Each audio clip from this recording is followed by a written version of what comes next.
तो इस बॉक्स में उन लोगों के नाम जिनके लिए आज कुरानंदाजी की गई और कुछ खुश नसीबों के नाम आज प्लॉट्स निकले हैं और वो काफ़ी खुश दिखाई दे रहे थे। बिस्मिल्लाहिर्रहमानिर्रहीम, अस्सलाम वालेकुम। मैं हूं अब्दुल कादिर और आप देख रहे हैं आपका अपना यूट्यूब चैनल।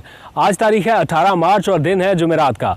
मैंने कल के व्लॉग में आपसे जिक्र किया था कि मैं आपको इस्लामाबाद के उस मुकाम पर ले जाऊंगा जहां पर हाउसिंग फ्लैट्स बनाकर गरीब मेहनतकश दिहाड़ीदार तबके को दिया जा रहा है। तो इस वक्त मैं इस्लामाबाद के ज़ोन 5 में मौजूद हूँ, जहाँ पर आज बाज़ाब्ता तकरीब हुई। वज़ीर आज़म इमरान खान भी आए, उनसे भी कुछ बातचीत करेंगे और आपको बताएंगे कि उनका ये फ्लैगशिप मंसूबा मुकम्मल होने पर उन्हें कितनी खुशी है। लेकिन इस वक्त आप यहाँ पर देख सकते हैं, ये वो सारे फ्लैट्स हैं जो बनाकर दिए गए। लोग अक्सर पूछते हैं 50 लाख घर किधर है। ये 50 लाख तो नहीं है, लेकिन एक इब्तदा हुई और अब मंसूबा शुरू हो गया है। यहाँ पर लोगों को रहने के लिए तमाम तर फैसिलिटीज़ दी जा रही हैं। उस लेवल की फैसिलिटी मिल रही है जो किसी बड़ी हाउसिंग सोसाइटी में होती है। यहाँ पर पार्क्स हैं, यहाँ पर मस्जिद है। इन फ्लैट्स में अब लोग आके रह सकते हैं। मैं आपको फ्लैट्स के अंदर भी लेके जाता हूँ और यहाँ पर दिखाता हूँ कि क्या क्या फैसिलिटीज़ है। लेकिन यहाँ पर आप ज़रा एनवायरनमेंट देखें, सड़कों की हालत देखें। इतनी खूबसूरत सड़कें यहाँ पर किसी बड़ी हाउसिंग सोसाइटी में ही होती हैं। और ये सारे फ्लैट्स जो हैं दूर दूर तक ये लोगों के लिए बना दिए गए हैं, ख़ास तौर पर उन लोगों के लिए जो अफोर्ड ही नहीं कर सकते अपना घर बनाना। और सबसे अच्छी बात यह है कि 90% तक इसमें बैंक उन लोगों को कर्जा भी देंगे, उनकी मदद भी करेंगे और सिर्फ 10% तक रकम उन्हें हुकूमत को फौरी तौर पर देनी पड़ेगी। थोड़ा सा व्यू मैं आपको दिखाना चाहता हूँ। एक तो यहाँ पर ये देखिए कि जो नक्शा है, प्रपोज्ड प्लान है, ये आप देख सकते हैं और प्रॉपर किसी बड़ी हाउसिंग सोसाइटी जैसा नक्शा है और बड़े बड़े फ्लैट्स यहाँ पर बनाए गए हैं और ग्रीनरी और पार्क, मसाजिद जो किसी अच्छी सोसाइटी में आपको मिल सकता है, वो सब कुछ यहाँ पर आपको नज़र आ रहा है। वज़ीर आज़म ने अब से कुछ देर पहले ही इस सारे मंसूबे का बाकायदा आगाज़ किया और लोगों से बातचीत भी की और उनको फ्लैट्स उनके हैंड ओवर भी किए। तो कुछ ही देर पहले यहाँ पर थे, हमारी बात भी हुई उनसे और बड़े खुश लग रहे थे क्योंकि ये एक फ्लैगशिप मंसूबा है उनका, जिसके लिए उन्होंने बहुत ज़्यादा कोशिश की, बहुत ज़्यादा इजलास किए। तो ग्राउंड ब्रेकिंग भी उन्होंने कर दी है। यहाँ पर अगर आप देख सकें तो ground breaking WWF labour complex, इससे पहले ऐसा नहीं था। और लेबर कम्प्लेक्स के ज़ोन 2 का या फ़ेज़ 2 का बेसिकली ये आगाज़ हुआ है और जो पहला फ़ेज़ था वो तो कंप्लीट हो गया और उन्होंने उसको हैंड ओवर भी करना शुरू कर दिया। तो ये आज वर्कर्स वेलफेयर फ़ंड का प्रोजेक्ट था।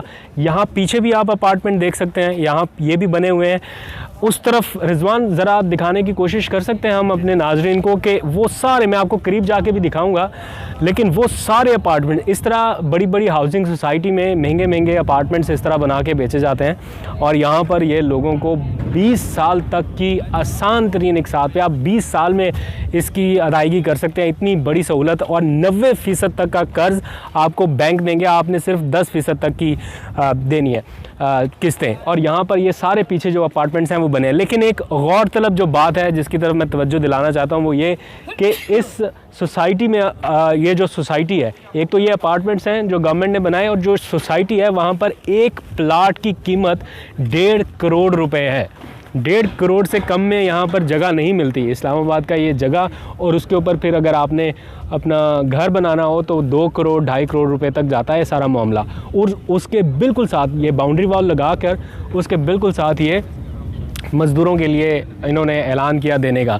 तो यहाँ से कुछ देर पहले हम अंदर भी गए और वहाँ पर जाके भी फैसिलिटीज़ हमने देखी। PM ने यहीं पर इवेंट किया और उनसे हमारी बात हुई और उन्होंने बहुत खुशी का इजहार करते क्या कहा ये आप देखिए। और उसके बाद मैं आपको उन अपार्टमेंट्स के अंदर लेके जाता हूँ और वहाँ पर मैं आपको दिखाता हूँ कि अपार्टमेंट्स के अंदर क्या है।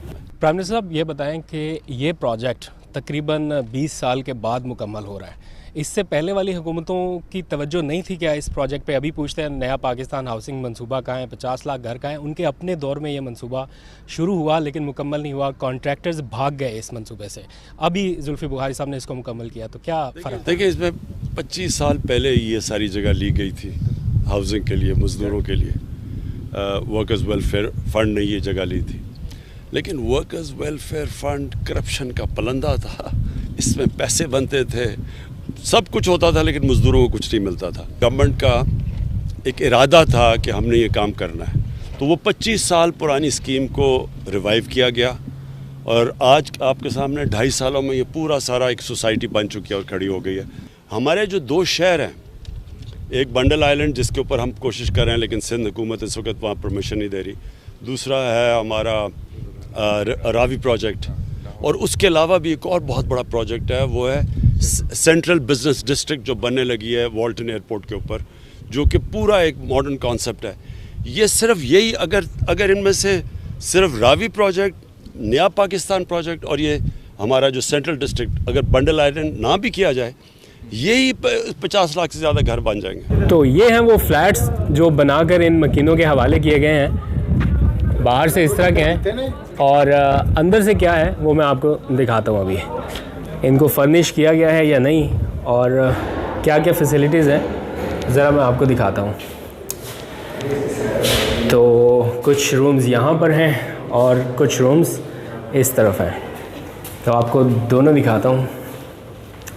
ये इस तरह तैयार बना कर दिए गए हैं और एक फैमिली यहाँ पर आराम से रह सकती है। ये छोटा सा किचन और ये वॉशरूम और ये बेडरूम वगैरह। और यहाँ पे दिखाता हूँ, ये F3 है। ये थोड़ा सा बड़ा अपार्टमेंट लग रहा है और ये देखिए एंट्रेंस पर आपका किचन और वही फिर साथ में बालकनी और दूसरी तरफ फिर और रूम, वॉशरूम है, रूम है। चेक करेंगे वर्किंग कंडीशन में है, सब कुछ बिल्कुल है, सब वर्किंग कंडीशन में है, चल रहा है।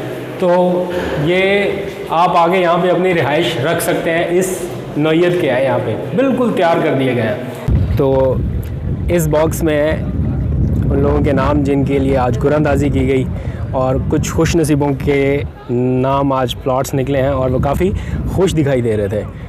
ख़ास तौर पे एक ख़ातून थी, कुछ मेहनत कश माजूर बेवाओं को ये प्लॉट्स दिए गए। इस सारे मंसूबे को मुकम्मल करवाने वाले जुल्फ़ी बुखारी इस वक्त हमारे साथ मौजूद हैं। इनसे जानते हैं। बहुत शुक्रिया वक्त देने के लिए जुल्फ़ी भाई।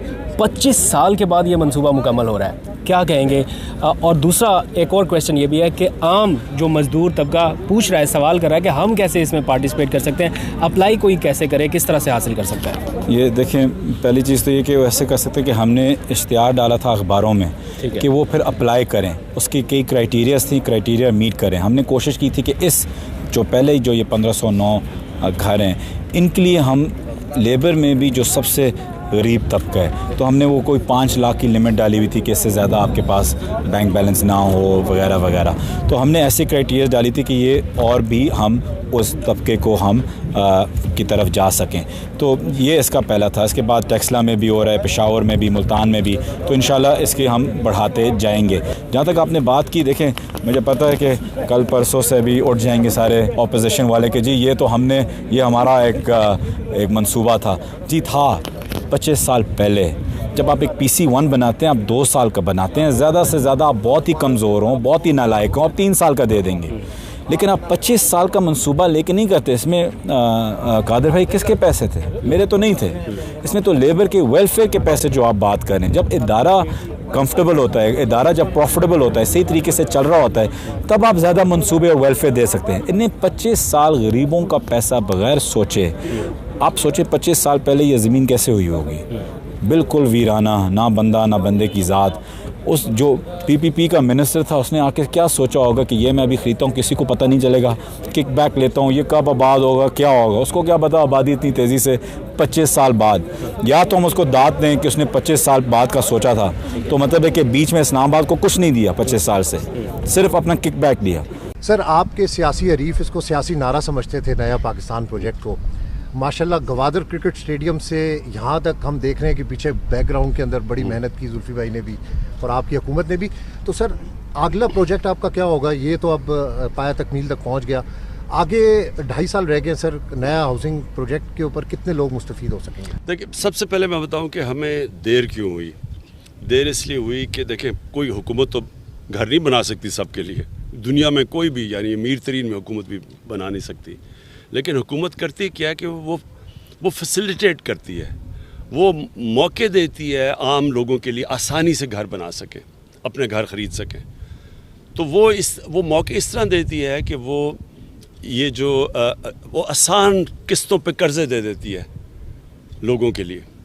तो वो हमने ये पहली दफ़ा किया है पाकिस्तान में कि हमने पहले बैंकों के पास गए, बैंकों को हमने इंसेंटिवाइज़ किया, 380 अरब रुपया बैंकों को कहा कि सिर्फ घरों के कर्ज़े के लिए रखें। तो सारे प्राइवेट बैंक्स ने ये पूरा अमाउंट रखा। स्टेट बैंक इसको मॉनिटर कर रहा है। 5 मरले के घर के ऊपर 5% कर्जा है, और अगर 5% से ऊपर कर्जा जाता है तो हुकूमत वो सब्सिडाइज करती है, हम पैसे देते हैं। आज हमने देखा गरीबों मेहनत कश मजदूर जो हैं उनके लिए मोहब्बत की झलक यहाँ नज़र आ गई। आपने प्रेफरेंस दी, बल्कि माजूरों के लिए भी मोहब्बत यहाँ नज़र आई। ये बताइएगा, जो आम दिहाड़ीदार, रेहड़ीबान और जिनका रोज़गार नहीं है, क्या उनके लिए भी फ्यूचर में ऐसे मंसूबे, घरों के मंसूबे आ सकते हैं? डिफरेंट लेवल के ऊपर कर रहे हैं ना। एक तो तनख्वाहदार है, मजदूर है, एक तो उसके लिए ये आप देख रहे हैं। एक सबसे निचला तबका है, उसके लिए हम अकूवत एक NGO है, उसके साथ मिलके हमने 7,800 घर, वो सबसे जो कमज़ोर तबका ये जो आपने बात की ना, उनके लिए हमने उसको लिया है, और वो सूद के बगैर कर्जे देते हैं। तो वो सिर्फ, लेकिन वो बिल्कुल निचला तबका 7,020 कितने 800 बन चुके हैं। मज़ीद और हम उनको पैसा दे रहे हैं, वो बिल्कुल सूद के बगैर कर्जे दे रहे हैं। तो वो बिल्कुल निचले तबके के लिए शुरू किया। तो ये बताइएगा कि जिस तरह आप मजदूर और दिहाड़ीदार तबके को खुद बना के दे रहे हैं और उनको आप उनको प्रोवाइड भी कर रहे हैं 3 लाख का जो मॉर्गेज है, सर जो ओवरसीज़ पाकिस्तानी हैं वो उनके पास पैसे हैं, वो घर बनाना चाहते हैं, वो बना भी सकते हैं, लेकिन उनको सिक्योरिटी के प्रॉब्लम्स होते हैं, उनकी ज़मीनों के मसले होते हैं। आप इसको काफ़ी जगह मीटिंग्स में एड्रेस भी कर चुके हैं। तो कैसे देख रहे हैं सर, आप उनको कैसे मेक श्योर करेंगे कि वो ये ट्रस्ट करें कि उनकी जो ज़मीन है, जो इन्वेस्टमेंट है यहाँ पर घर बनाने के लिए, वो सिक्योर रहेगी? देखिए, 2 चीज़ें कर रहे हैं। एक तो कब्ज़ा ग्रुप के ऊपर पूरी हमने जहाद कर दी है। कब्ज़ा ग्रुप हर जगह, बड़े बड़े शहरों में अब ये बहुत ताकतवर लोग हैं, इनके कनेक्शंस हैं पॉलिटिशियंस के साथ। जिस तरह लाहौर में एक बहुत बड़ा कब्ज़ा ग्रुप है, वो बिल्कुल पॉलिटिकल लीडरशिप के साथ मिला हुआ था पिछली हुकूमत की। तो उनके ऊपर वो इतने ताकतवर थे कि ना पुलिस उनको कुछ कहती थी, ना किसी की ज़रूरत ही नहीं होती अदालत में जाके या उनके कब्ज़े छुड़ाने। तो एक तो वो जहाद शुरू हो गई है, और वो पंजाब गवर्नमेंट मेरे ख्याल में 200 अरब रुपए से ज़्यादा ज़मीन अभी छुड़ा चुकी है कब्ज़ा ग्रुप से, और अभी जारी है जहाद। दूसरी, हमने स्पेशल कोर्ट्स अब बनाए हैं। ये जो ओवरसीज़ पाकिस्तानीज़ के लिए स्पेशल कोर्ट्स हैं, जिधर उनका फास्ट ट्रैक होगा, उनके जो भी केस होंगे, हमने फैसला किया वो फास्ट ट्रैक उनके फैसले